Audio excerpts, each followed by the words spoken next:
then the moon, so you're going to get light from both ends. Where I probably would have just goofied off the whole thing. We had light left over yet. And knowing me, what I would have done, because I am compulsive, I would have made another ball and would have started a whole other thing. But God had enough sense to know 2 balls is enough. And so, and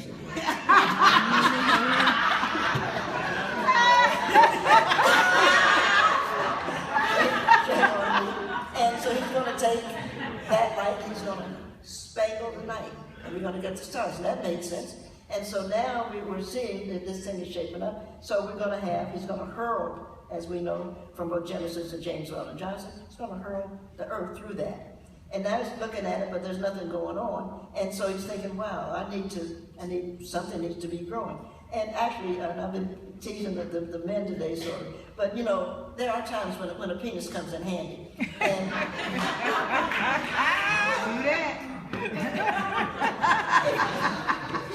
if God would have been a woman, it would have been more difficult, because then she would have had to find a way to pee out, you know what I'm saying, the ocean and stuff. And that can be ugly and tiresome. But the advantage of being a man, you just unzip, and God, you know, is like doing it, you know. So he's got all of this pee is coming out, and he's got oceans, and he's got stuff, and that makes sense. I'm going to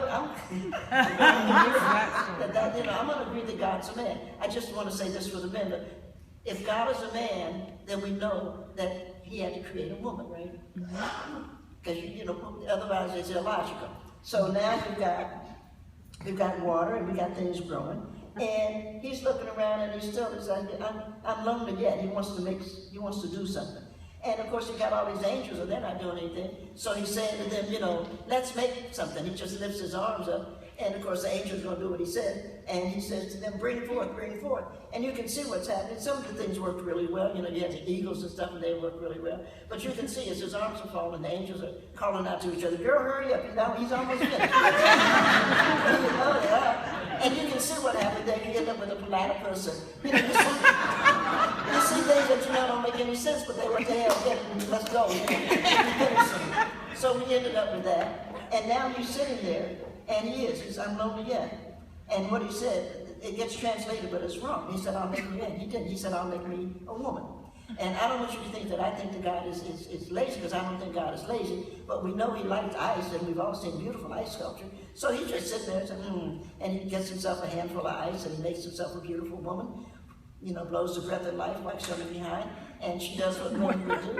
And, you know, she starts to work Paris. And she's doing really well as she's coming down, but by the time she gets to Belgium, you know, she's beginning to melt. And he's saying, oh, that didn't work. So he's looking at, we know he likes sand, because look at how much sand is on the earth. And we've all seen beautiful sand sculpture. So he just reached over and got himself some sand, and, you know, made himself a woman, blew the breath of life in her. And of course, she is going to head toward west. She's heading west. And of course, you know, she's going to get to the Himalayas, and we know what's going to happen there. The wind is just going to blow it. So we know that God realizes, if I may say it that way, I made a mistake. And not a major one, just like, I need to do better. So we know that God sat down by a mighty river.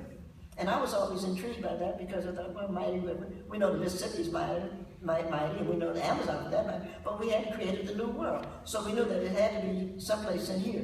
Well, we know the Thames is not a mighty river.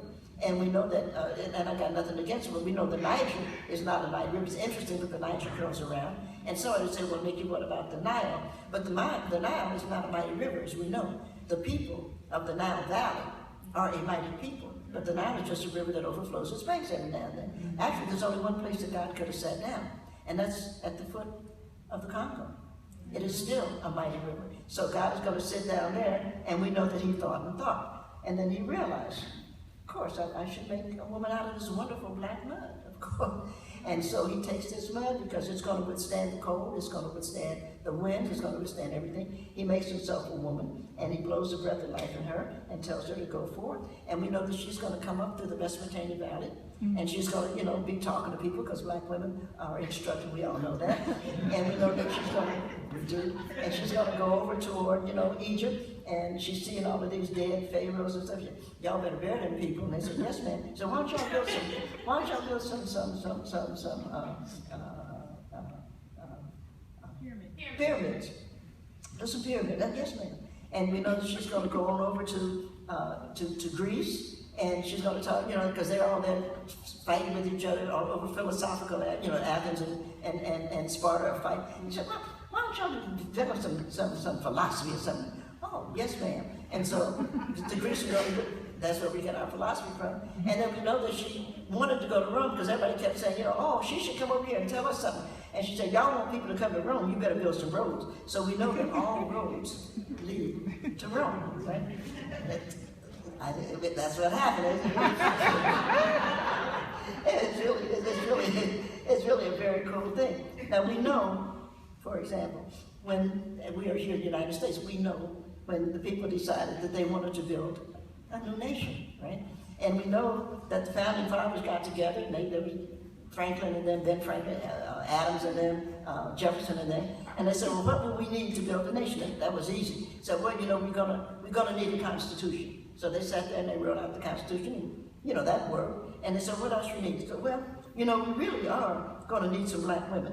And so, where are we gonna get them from? Because how are you gonna have a nation without black women? They said, why don't you, Thomas, you're a good writer. Why don't you write and ask them to come? So Jefferson, sat down and he wrote his note. Dear black women, we